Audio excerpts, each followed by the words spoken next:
let's all get around so that... Good morning. Why don't you get around her?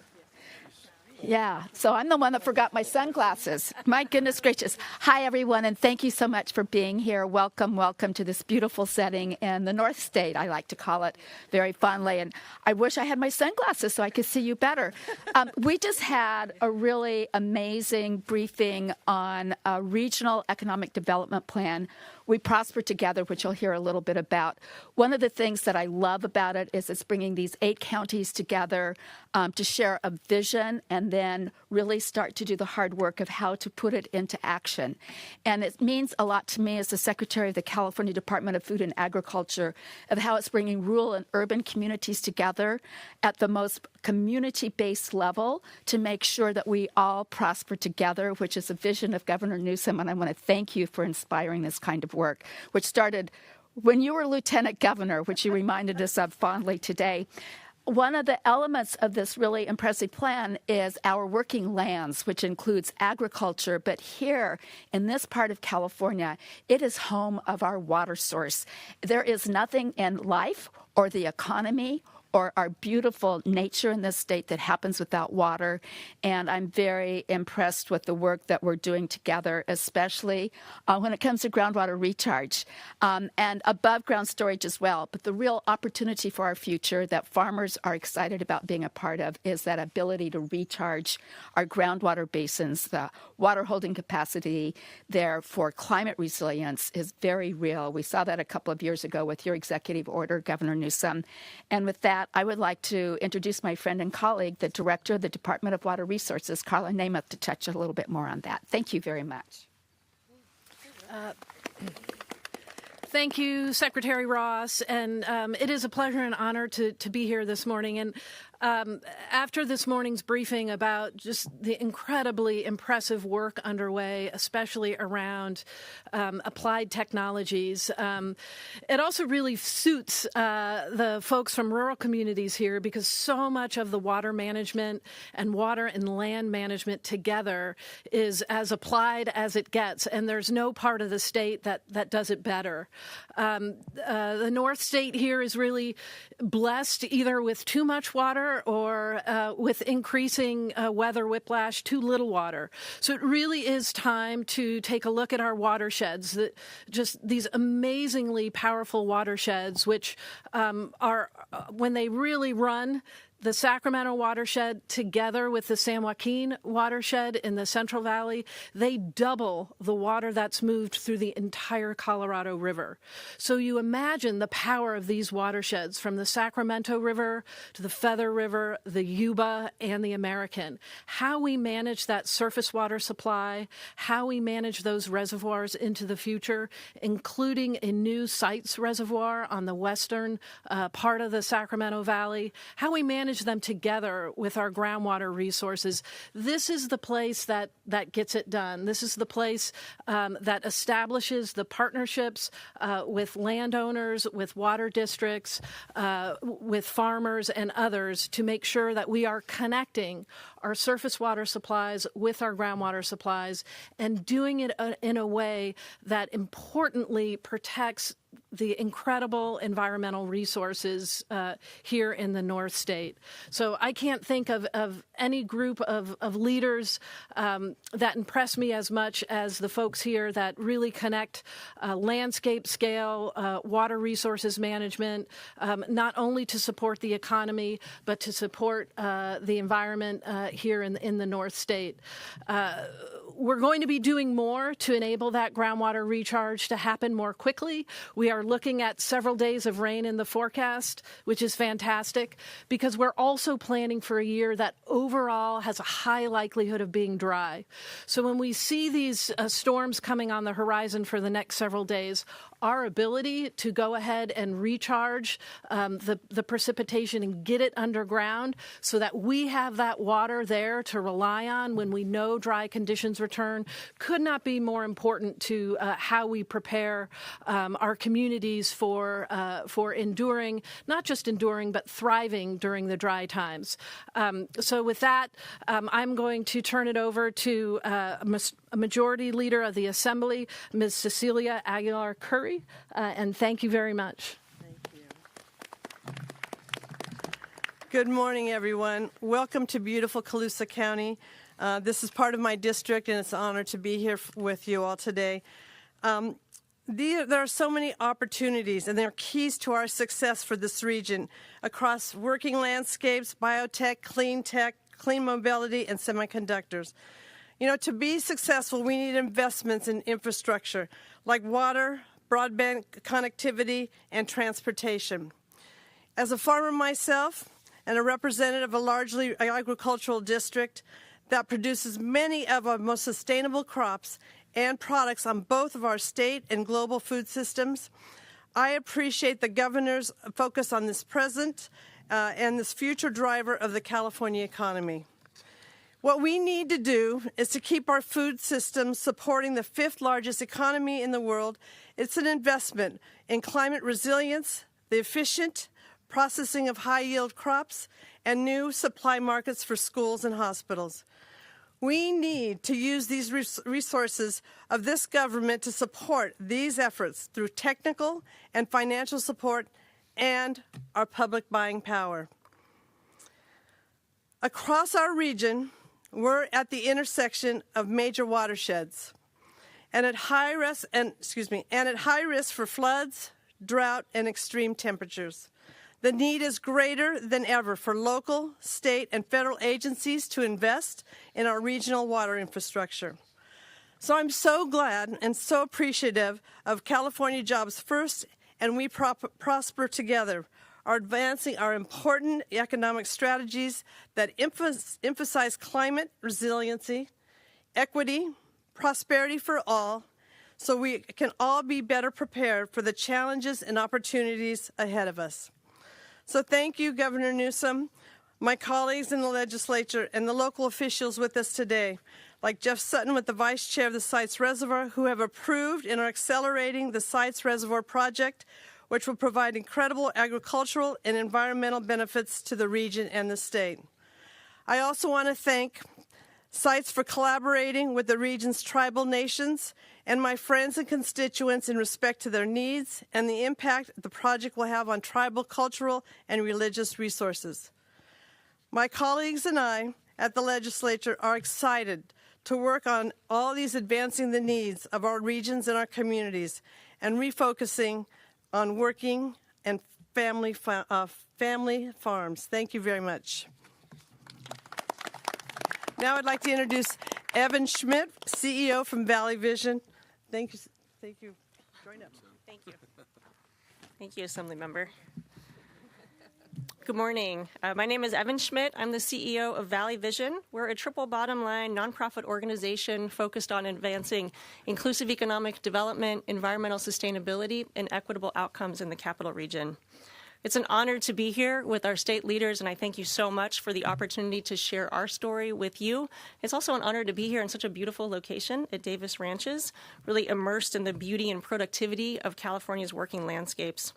The Sacramento region's natural resources, including our diverse water infrastructure systems and our agricultural and working landscapes, really form the backbone of our region's economic vitality, environmental sustainability, and community health and well-being.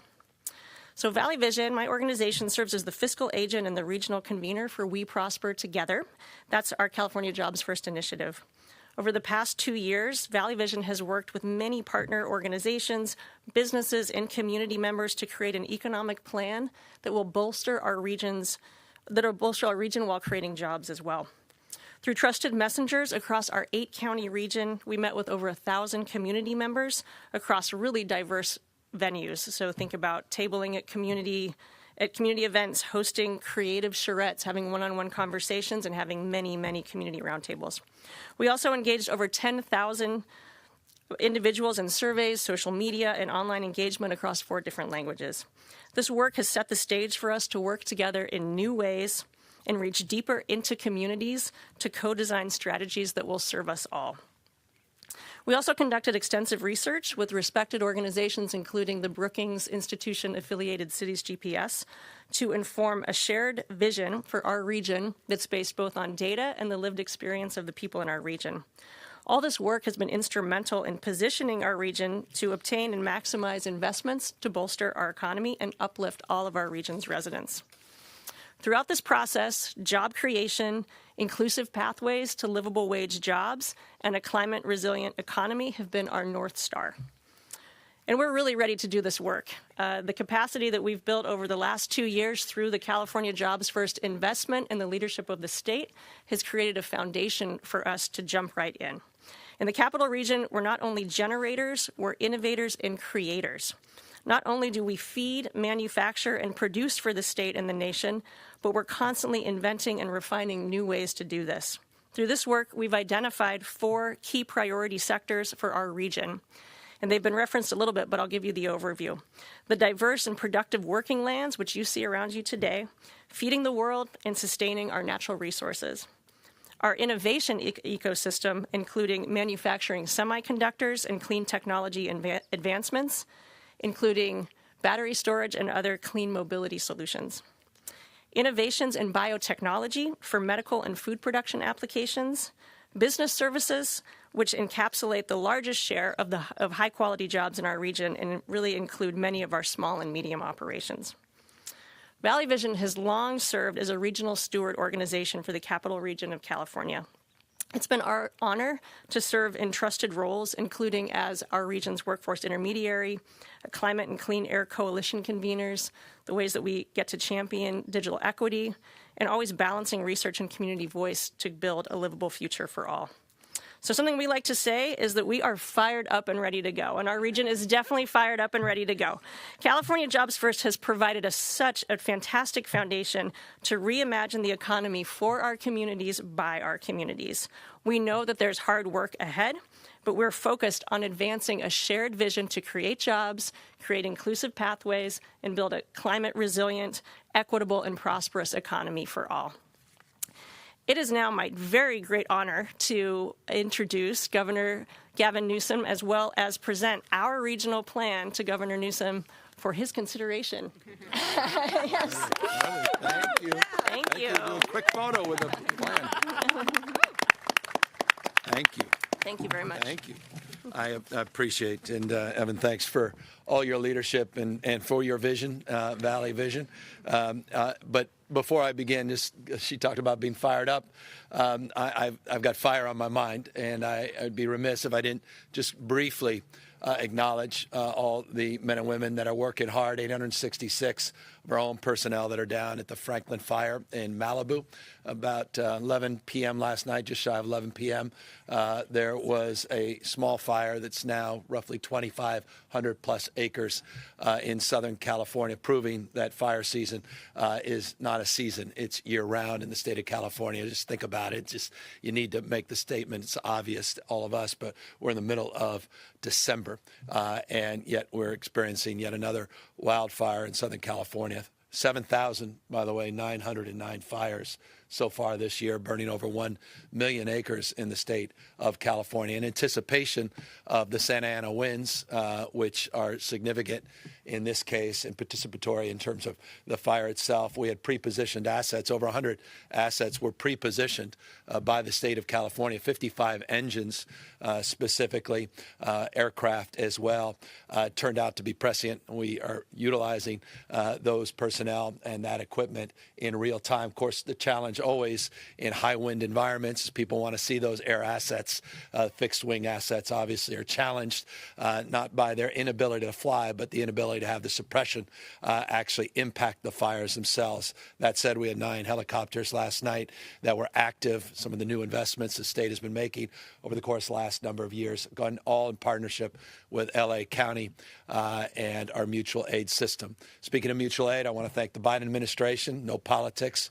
no preening, no presentation of the facts. Immediately through FEMA, supported our FMAG and the 75% reimbursements to local government that FMAG, the emergency support, would provide. So that's already in place. 0% containment so far, and close to 13,000 people have been at least asked to evacuate or ordered to evacuate. Over 5,600 of the 13,000 have been ordered to evacuate, and we're already experiencing some structural damage. Forgive me for just laying that out, but I just want to lean in because I think it's relevant to this moment, to this plan, and to other component parts that I wanted to highlight here today. The world is radically changing. It's changing in real time. Economically changing, culturally, demographically, the world is reorganizing. And it's reorganizing around regions. And I think that's the spirit from an economic development and workforce development principle that has brought us quite literally here and brought this plan to light.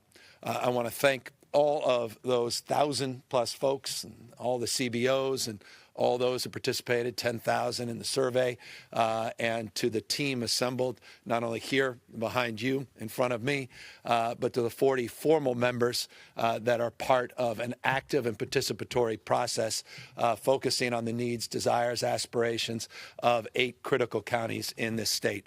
What makes this particular proposal unique and distinctive is that in many ways it defines the state of California.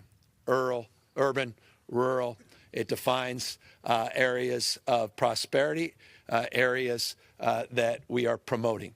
You know, Colusa County, none of us are naive, and a comment was made in the roundtable we just had. Like Imperial County, is struggling always with its status, not an enviable status, of having the highest unemployment in the state of California. We talk about California for all. We talk about regions rising together, that we're all better off, we're all better off. One of the things we have to reconcile is these remarkable disparities. And within this 8-county region, you have remarkable disparities.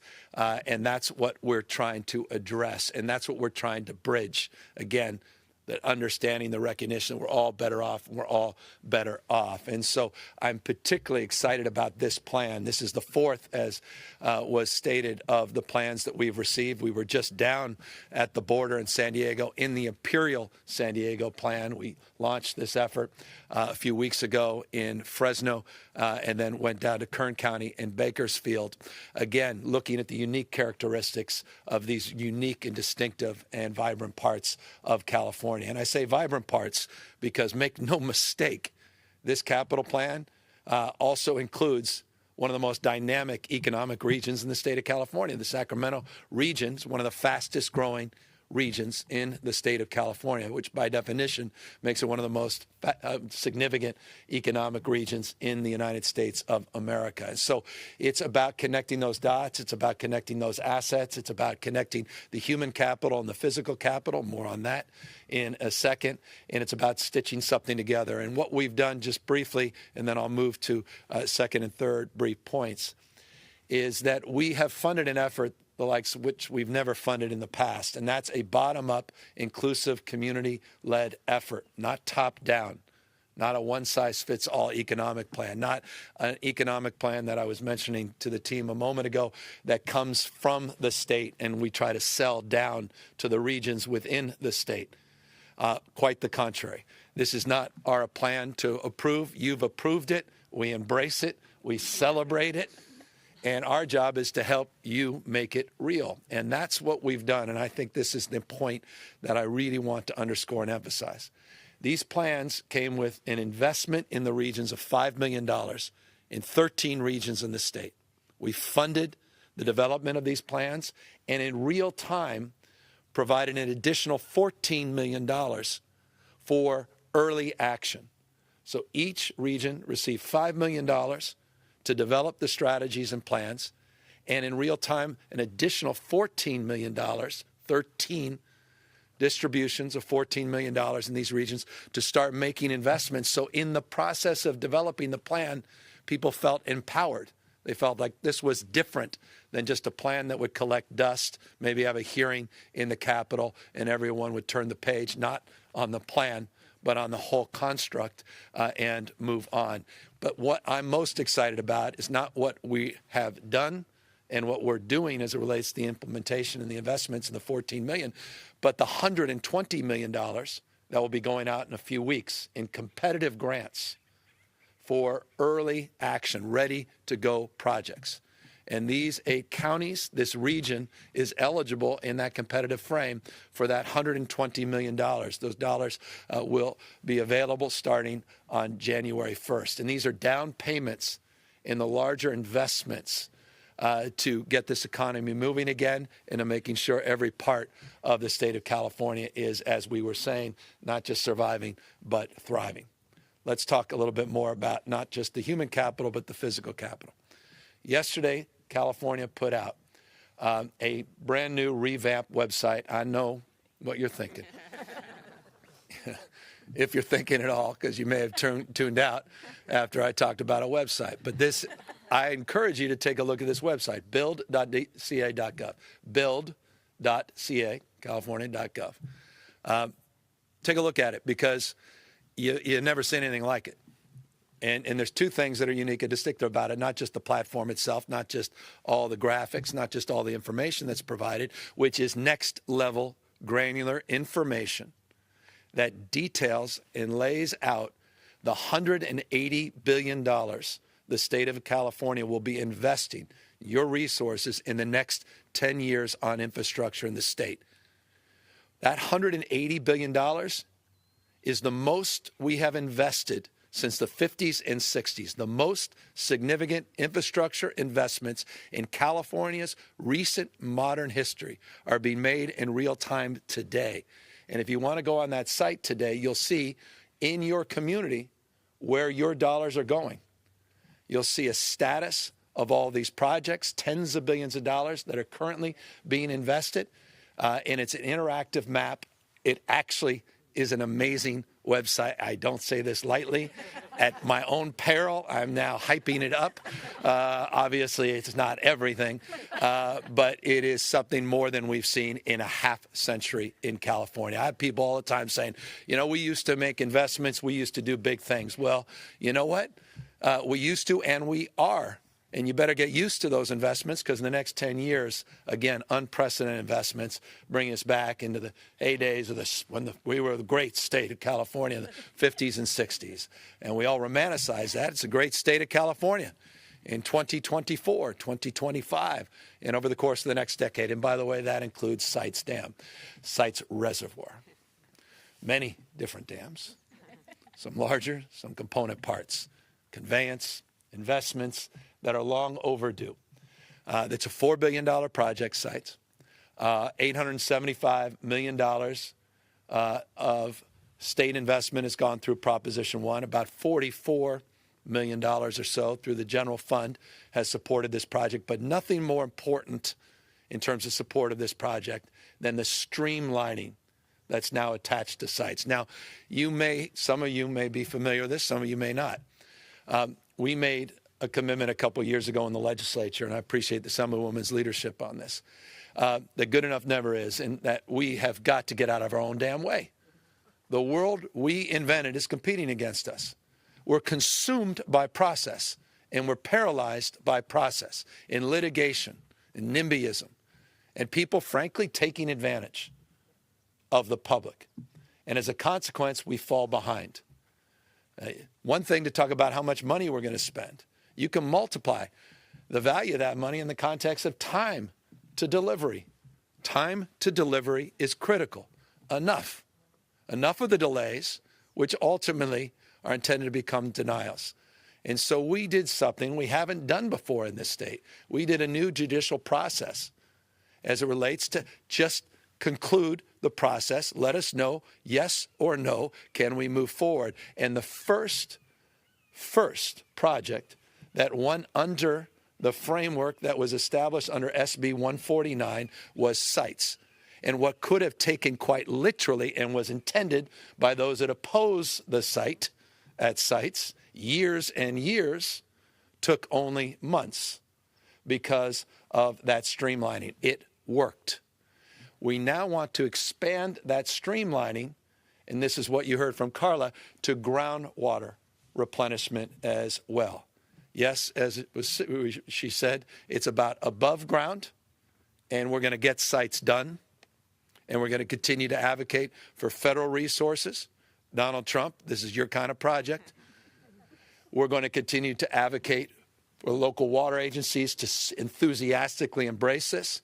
And yes, for those that are wondering what happened to Los Vaqueros and are those dollars available? Yes, they are. But they'll go through a process, and we hope Sites will apply to see if they can get some of the money, as Los Vaqueros is giving back hundreds of millions of dollars, the Prop 1 money that they were directed. We're going to continue to do everything we can to put the pressure to get this project done. It would be the 8th largest dam in California. It's an off-stream, off-river dam. It is a dam that's good for the economy. It's good for recreation. And most importantly, it's an important part of it's a critical part of our climate adaptation strategy. The world has changed. Back to the long-winded damn point about these fires in December. You can't continue to do what you've done. We've got to adapt. Our regions need to adapt. Our approach to economic development needs to adapt. Our infrastructure also needs to adapt. The world that was designed in the 1950s, the State Water Project, doesn't exist anymore. Hots are getting hotter, dries are getting drier, the wets are getting a lot wetter. You have simultaneous droughts and simultaneous rain bombs. So we've got to capture flow, and we've got to store flow above and below ground. And so we did an executive order on groundwater replenishment a year ago in terms of streamlining. And what Carla and her team were just announcing is this new groundwater plan. We'll give you the details another day. I've been talking a long time, but we're also excited about that. We have a goal. We put out 3 water plans in this state. For anyone who says, we don't have a water plan, I just roll my eyes saying, what the hell are you paying attention to? Clearly not the facts.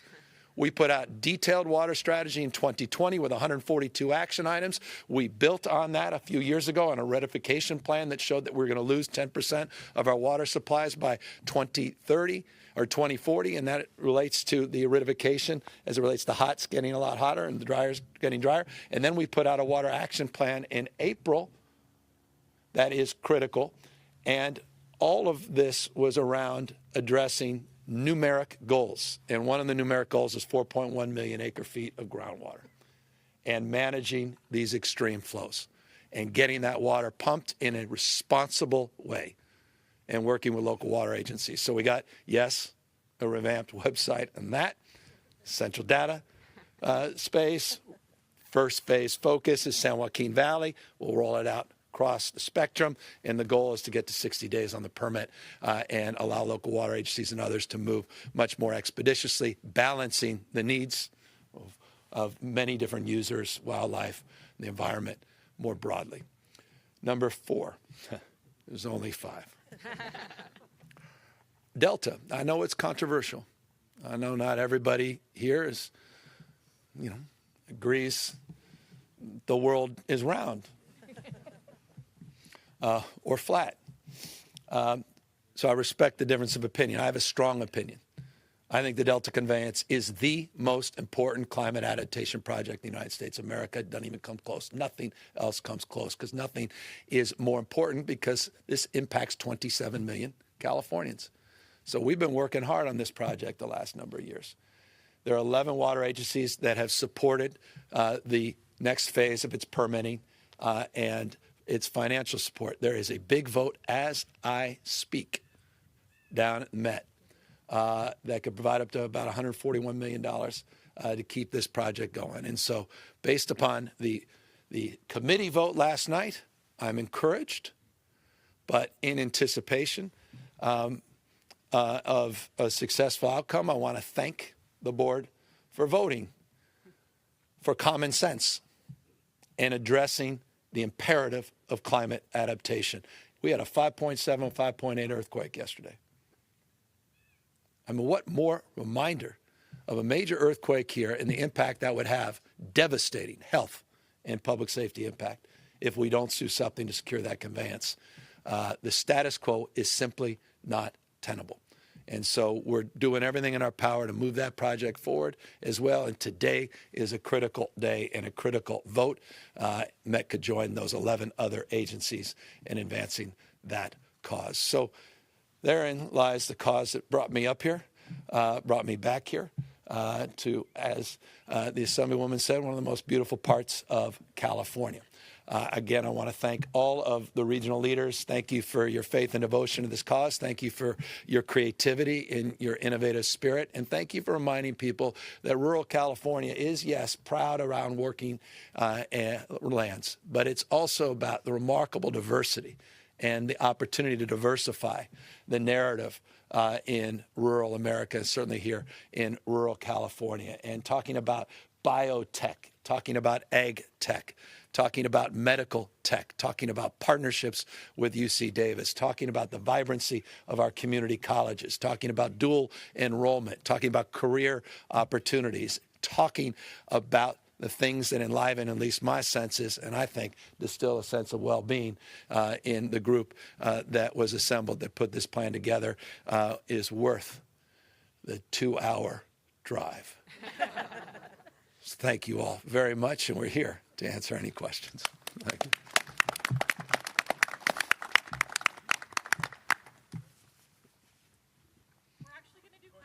Oh, we're doing all right. Well, that's it. I was going to tell you, I said no questions, my kind of event.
That is nice.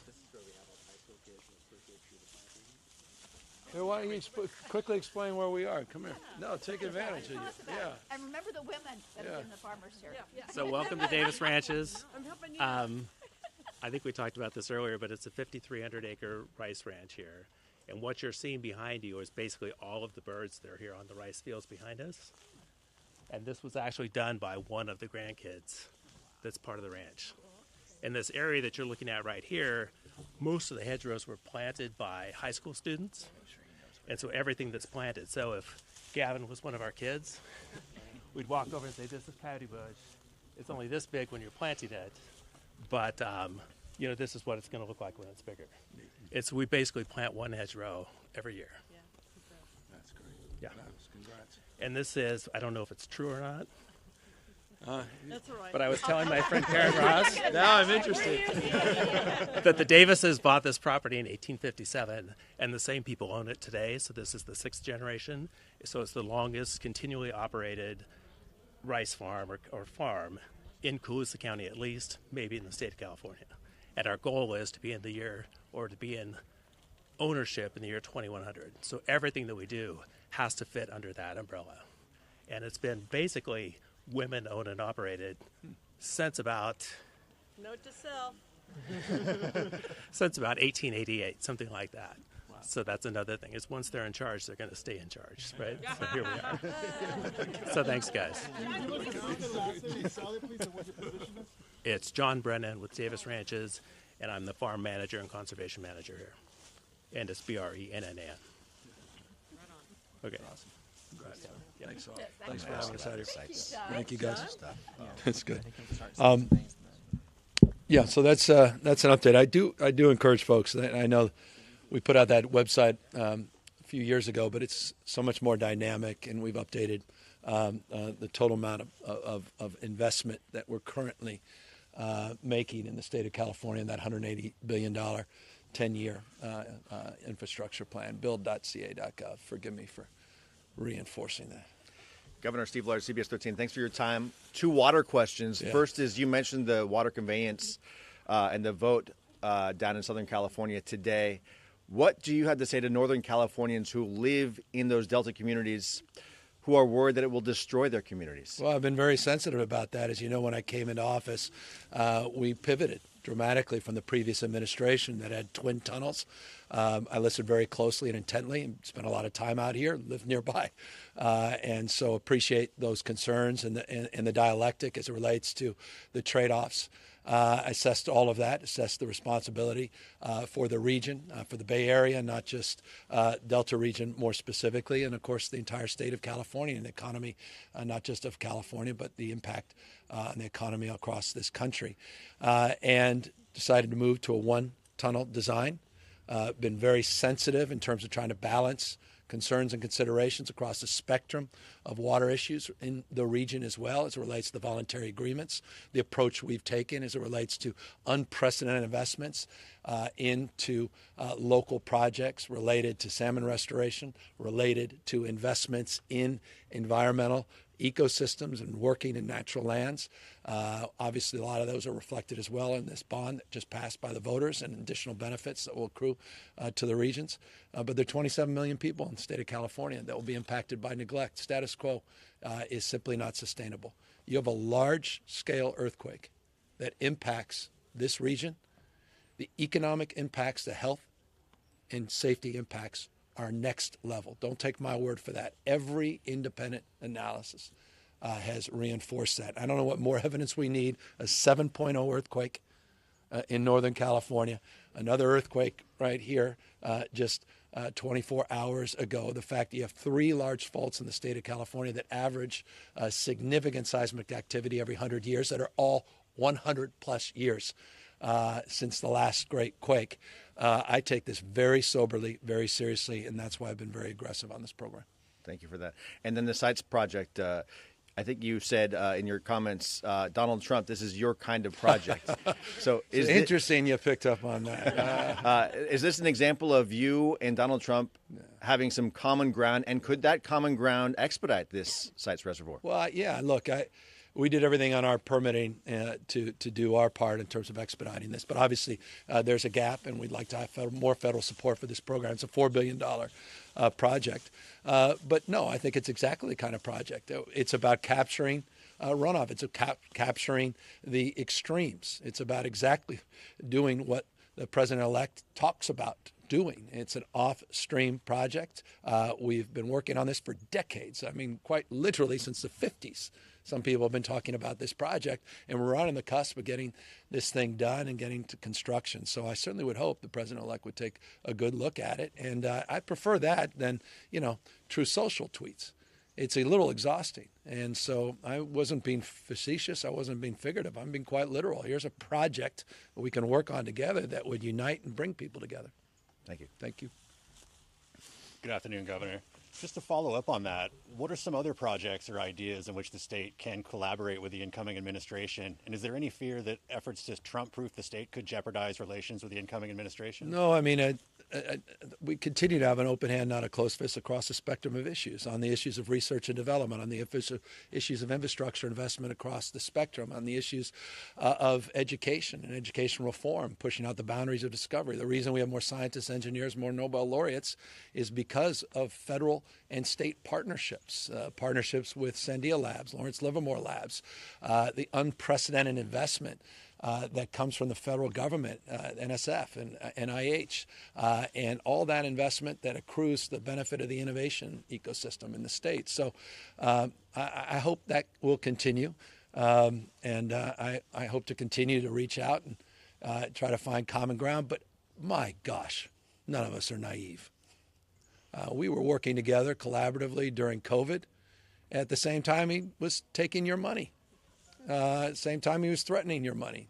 At the same time, he was trying to roll back a half century of progress in this state. And so, Trump-proofing was not my words or someone else's words. Resistance is your words, not my words. I'm just making sure we're prepared. That's what the $25 million in litigation funding is, to hit the ground running before January 20th, and to make sure that we're not leaving anything out in the field, because we have a field of understanding, a perspective that goes back to the first administration, that was an administration that worked with Governor Brown and worked 2 years with me. And there were 122 lawsuits. We didn't initiate 122 lawsuits. It was in reaction to the Trump administration's assault on a spectrum of issues. So we're just not naive, and we want to be prepared. That's our approach. And regarding Prop 36, one of the concerns leading into the election was that there was no funding included in the measure. So with the initial budget due in a matter of weeks, what can the state do to prepare for this, and when can we expect to see impacts from 36? Well, good question. I mean, there was never any dollars attached to it. I mean, that was the point that I was making, but it was the point that public seems to have a different point of view. I didn't even include organized retail theft, which was its fundamental issue. Of course, our bills did include organized retail theft. So it's a drug policy reform fundamentally that could allow for 3-year prison sentences for nonviolent possession of drugs for people that don't complete residential drug treatment programs, of which there are 15 counties that don't have one.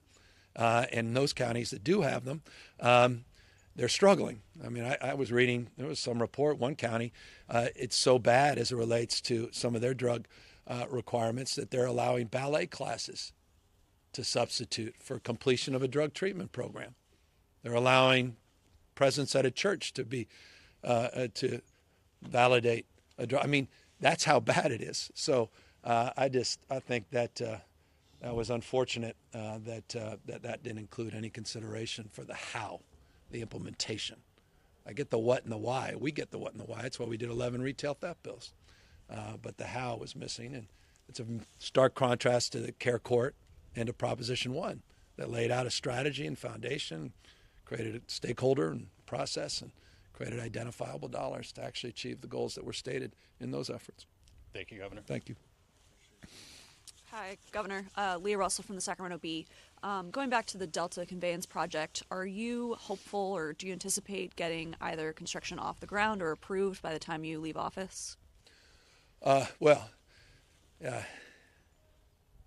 No. I was doing the math. It didn't take me that long. But look, I want to get I want to get rid of all as many barriers as I possibly can. There's certain realities. I think sites the soonest. I think if things go very well and we continue on the process we're at, you're looking at 2028. And so that's the next governor. As it relates to the implementation of the next phase of Delta conveyance, that's right near the end of my term, and I want to get those permits done. I'm going to work hard to do that, and everybody's going to work hard, disagrees, to trip that up. But we're committed to it. I'm not going to dream of regretting. I assure you, this project, if it's not completed, will pay a huge price. And so I'm all in. And so I was down in L.A. last week and working to see if we can succeed today with the Met vote, which is critical. And if we're successful, it'll be a big boost to this project. Have you heard anything on the Met vote? If it's No, it's this afternoon, and I may have jinxed it, so I should be careful. Thank you. Don't report my comments until this evening, please. Yeah. Hi, Governor. I'm Camille from Politico. So speaking of Trump-proofing, I wonder what you make of You carbs. guys keep saying Trump-proofing. Yeah. I just, it's amazing. Excuse me. What do you make of CARB canceling its motorcycle emissions rule last week? Is it because Trump won't give you a waiver? No, I haven't had a chance to honestly reflect on that, so I don't know the answer to that. Okay. Yeah. And then I have another question, which is, what's your response to Trump's border czar, Tom Homan, telling Democrats to get the hell out of the way on immigration? I don't have one. I mean,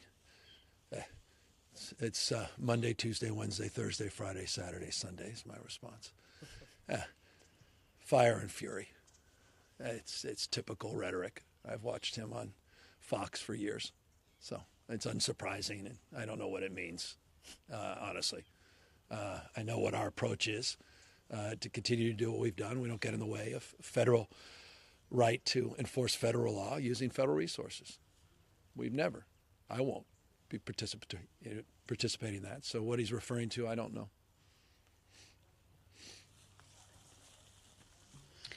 So on budget, we've heard plenty of warnings that California can't take on new spending, but then you've introduced the Hollywood tax credits. We're looking at $25 million around the special session. So can you walk us through how, if we're not supposed to be taking on new spending, why you're increasing money for these programs or trying to propose more money for these programs? Well, I have a process. I work with my finance team. The state puts out a budget, and I'll be putting out a balanced budget on January 10th. And in that budget, you'll see our priorities. You'll see the things we're preserving and protecting. And you'll see a detailed pathway, hundreds and hundreds of pages to answer that question.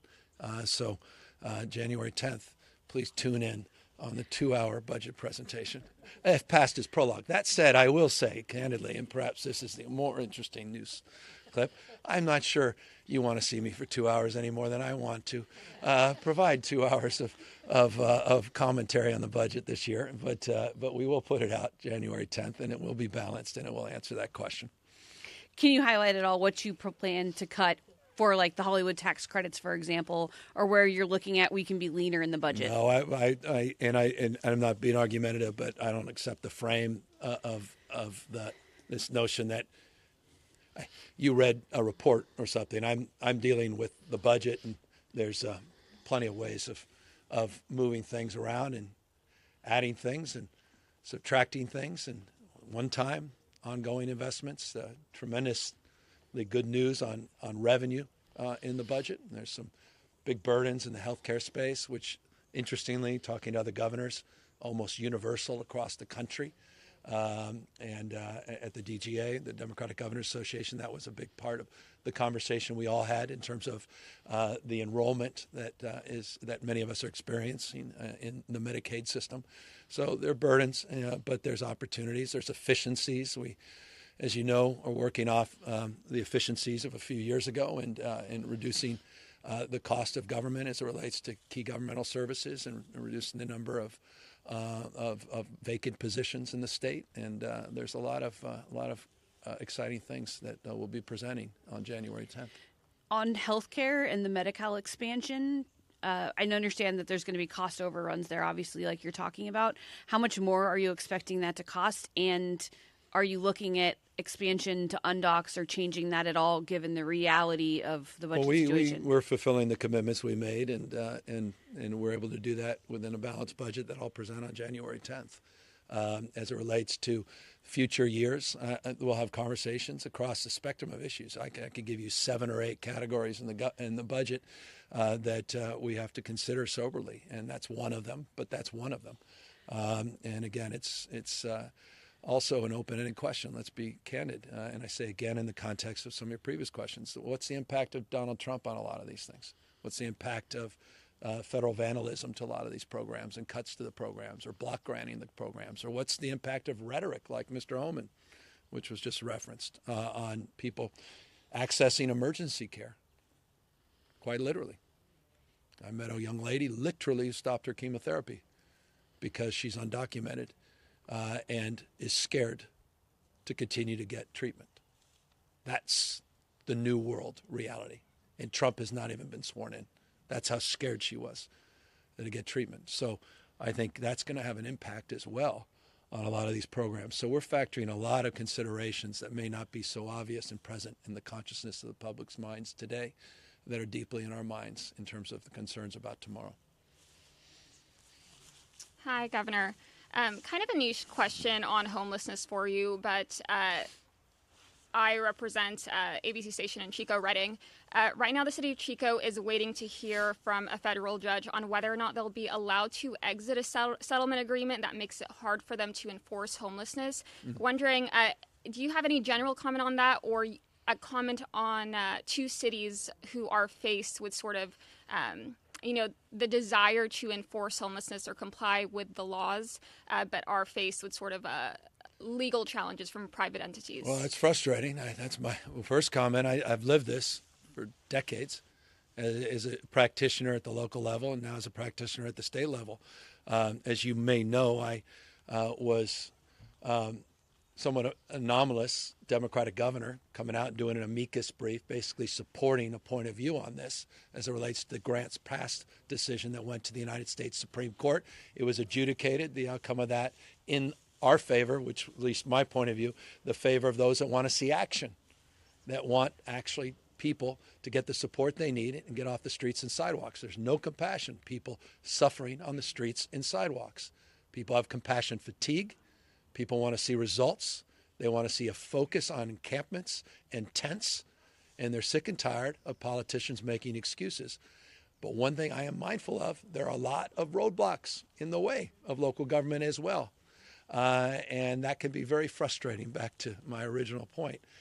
That said, I don't want to see us revert to an extreme of criminalization. And it shouldn't be whack-a-mole. I'll give you an example of what I mean. California had not a dollar that we invested in encampment grants. We call them encampment resolution grants. $750 million with the support of the Assemblywoman and others. We put out the resolution grant requires that you resolve the underlying issue, that you provide support for those you're going to displace. And that grant program has gone off across the state, rural parts of the state, not just large urban areas.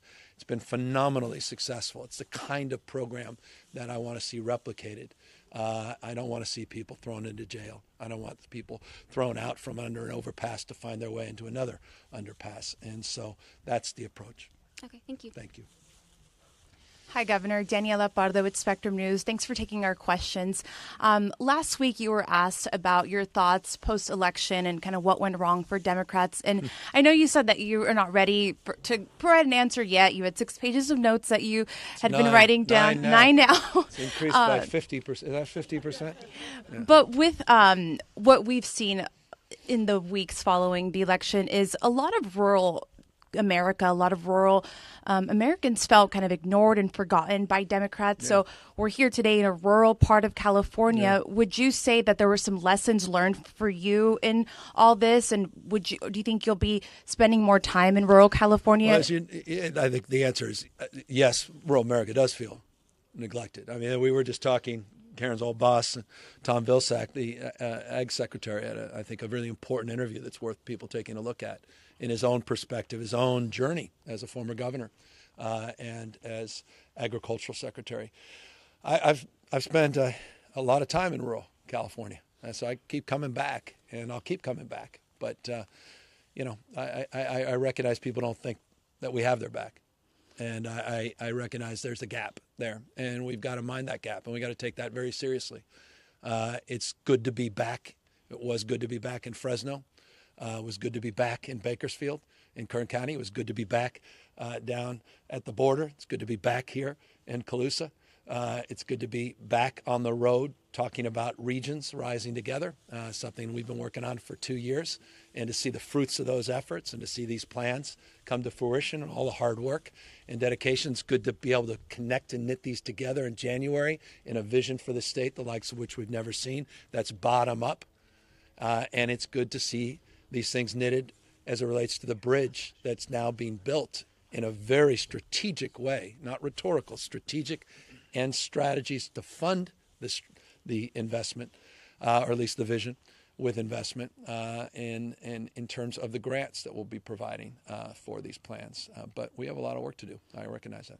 Thank you. And one more question. I spent some time talking to people in the neighborhood of, or the community of Grimes, and it's a big Hispanic, Latino population. And as you know, a lot of Latinos kind of have been shifting towards the Republican Party. But more of them voted for Trump in the last election. So what is your message to them, Governor, as it relates to the economy and that being their top priority? Yeah, well, that's, I think, take a look at what we're doing here around economic and workforce development, about inclusive process. Thousands and thousands of people participated in just this process in these 8 counties. Tens of thousands in the other regions that we have been engaging. So it's around economic and workforce development. We see you. You matter. We care.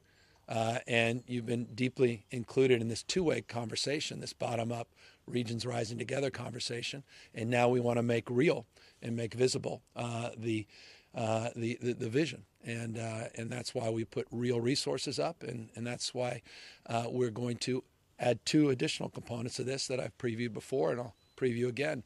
A career master plan that will buttress the work we're doing on the Regions Rising Together plan, and a broader vision about the future of this state over the course of the next decade, so we can continue to dominate the future as we continue to invent the future.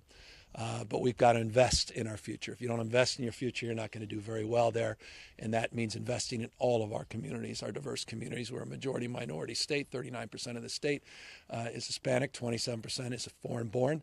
And I assure you, the Latino community is front and center in all these economic and workforce strategies. Thank you. Thank you. And a good morning, Mr. Governor. It's Eitan Wallace here. Final question from Eitan here for the Next Star media stations across the state. Thanks to you and the Davis Ranches and Secretary Ross and Director Namath Myers. I saw the Majority Leader also, Aguilar Curry. Thanks for taking the time.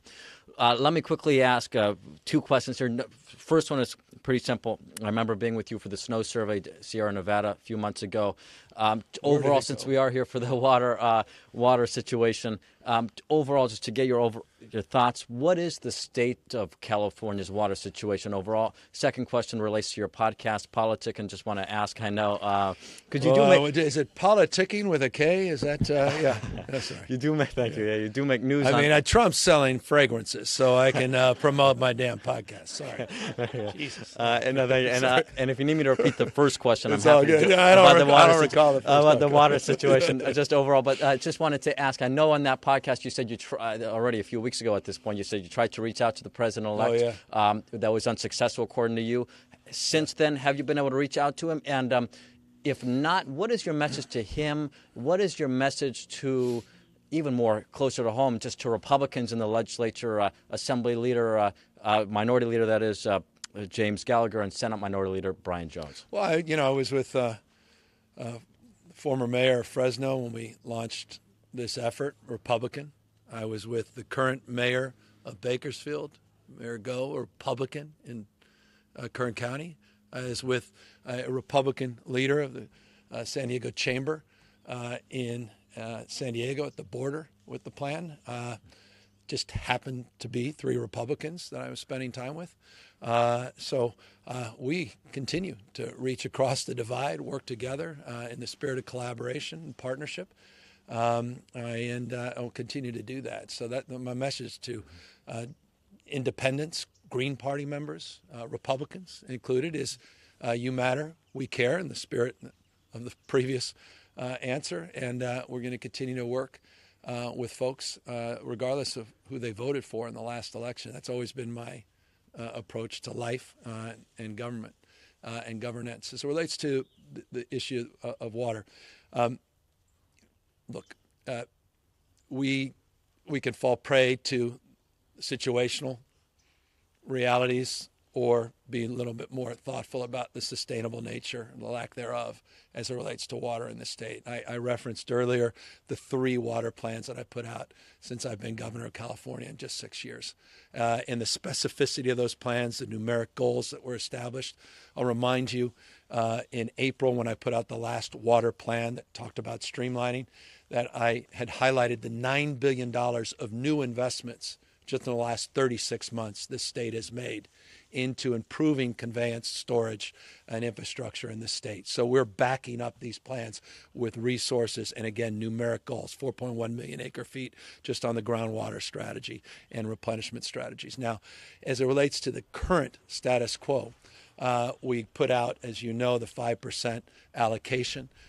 This is a preliminary allocation that we do typically at this time of year. We've seen in the past 10% at this time. We've seen 0% in other years. We update it in a few months, I think May or March. Oh, we'll update first. The next one's January. And then there's the final one, I guess, later in the year. And it's likely to change based upon hydrology, based upon Mother Nature's generosity or lack thereof. Interesting, the 5% did not include the recent storms when that was established. That said, nor did it anticipate a relatively dry start of December. So all these things are factored in. But look, my fundamental operating goal is this. You got to capture the extremes. Had we captured the extremes last year between January and March, just with a new Delta tunnel, we would have solved for a lot of problems in this state, but we didn't have the infrastructure. So this is critical. You've got to change, modernize your conveyance. You've got to change and modernize your storage above and below ground. I'm a proud Democrat supporting a dam. I'm also a proud Democrat that supported the largest dam removal in U.S. history, the Klamath. And we'll be announcing something in the Eel, but don't write that very shortly, and the removal of a dam. So, this is not an ideological exercise, and you don't have a soundbite, and I apologize, but I'm hoping to give you just a broad overview of our thinking. And I'll listen to your podcast, but just to make sure I didn't hear or heard, have you been able to reach President-elect Trump? On Trump, I anticipate we will. Called Trudeau, Governor Trudeau. Maybe I could become Prime Minister of California. Thanks, guys. Don't run with that. Jesus.